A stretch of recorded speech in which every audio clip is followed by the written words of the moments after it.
Coucou les filles, encore une... je continue dans ma série des battles et aujourd'hui je fais une battle entre deux bébés crème. Alors dans toutes les vidéos de YouTube ou même sur les blogs où il y a des comparatifs de bébés crème, je m'empresse de répondre aux commentaires ou de mettre mes commentaires justement pour dire moi ce que j'en pense, puisqu'on parle énormément de la bébé crème d'Herborian, dont je pense tout le monde a entendu parler, mais tout le monde ne la possède pas et ne l'a pas essayée.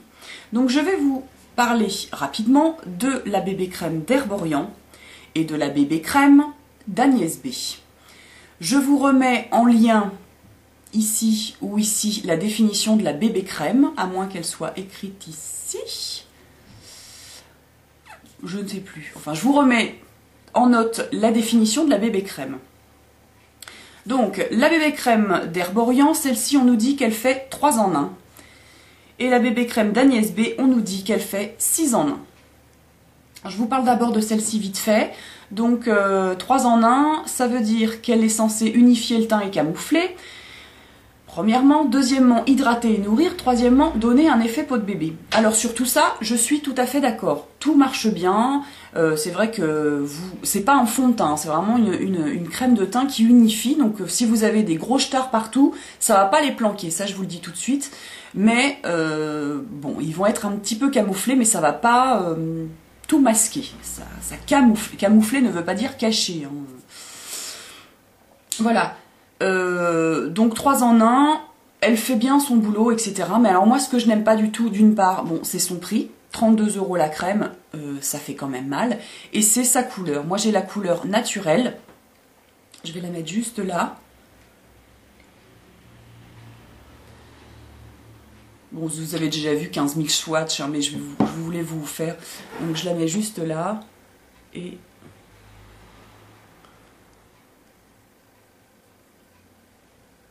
alors, est-ce qu'on va voir quelque chose? Je ne sais pas.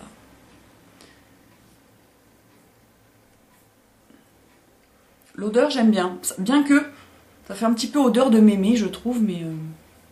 voilà. Donc là, on va pas bien voir, mais je ferai peut-être une photo après si j'y pense. Voilà.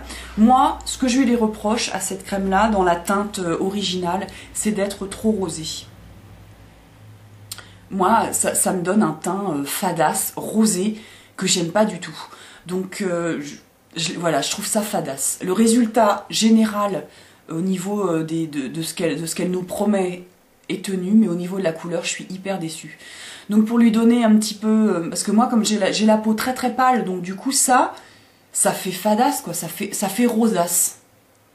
Voilà, rosace, fadasse, que des mots en as, j'aime pas.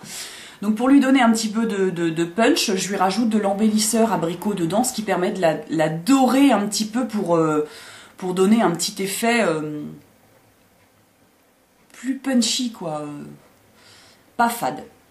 Et en comparaison, voici celle d'Agnès B, qui elle est 6 en 1, et elle nous promet donc fermeté et éclat, unification, corriger les impressions, hydratante et effet peau de bébé. Et convient à tout type de peau. Et hydratation pendant 24 heures avec un SPF 15. Et l'autre avait un SPF 25. Donc celle-ci, SPF 20. Bon, en même temps, en ce moment, il y a un autre truc écrit PA++ sur les deux. Si quelqu'un peut m'éclairer, PA++, je ne sais pas ce que ça veut dire. Bon. Alors, celle-ci, celle-ci fait 45 ml pour 32 € et celle-ci fait 30 ml, prix normal 17,90 €, mais chez Agnès B, vous avez toujours plein de promos, plein de trucs. Moi, celle-ci, je l'avais eue pour 6 € et des bananes. Et celle-ci, donc c'est la première que j'ai eue, donc je pense que quand on essaye un produit pour la première fois et qu'on en a d'autres après du même type, on reste souvent quand même sur la première impression. Et moi, vraiment, celle-ci, j'ai adoré.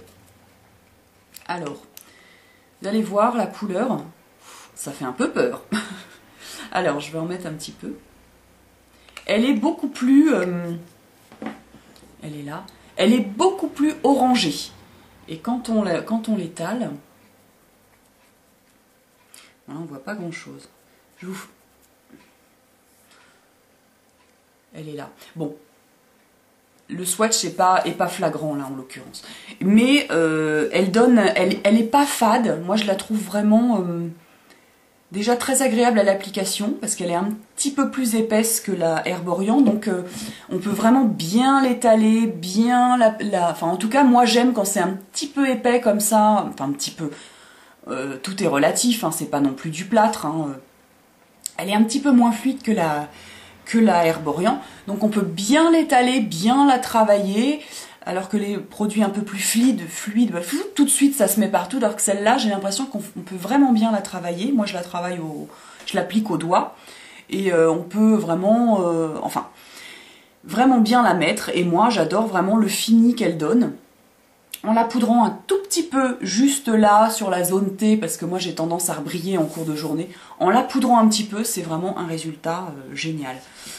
Donc moi vraiment, je n'ai testé que 2 bébés crèmes, donc une super connue, super chère, super plébiscitée par tout le monde, et une un petit peu moins. Eh bien écoutez, je vais pas faire mon mouton de panurge justement là, mais ça va être la bébé crème qui va remporter la battle. Voilà, pour toutes ces raisons, donc... Niveau camouflage, etc., les deux sont pareils. Niveau odeur, ça se vaut. Celle-ci, elle a une odeur un peu chimique, et puis celle-ci, je trouve qu'elle a une odeur un peu mémée. Donc au niveau de l'odeur, aucune ne remporte la bataille. Niveau prix, la bébé crème d'Agnès B remporte haut la main le prix. Et niveau résultat, pour moi, au niveau de la couleur, c'est celle-ci que je préfère de loin. Voilà, donc j'espère que cette petite battle vous aura plu. Je vous embrasse et je vous dis à bientôt peut-être pour une prochaine battle vidéo. Salut les filles!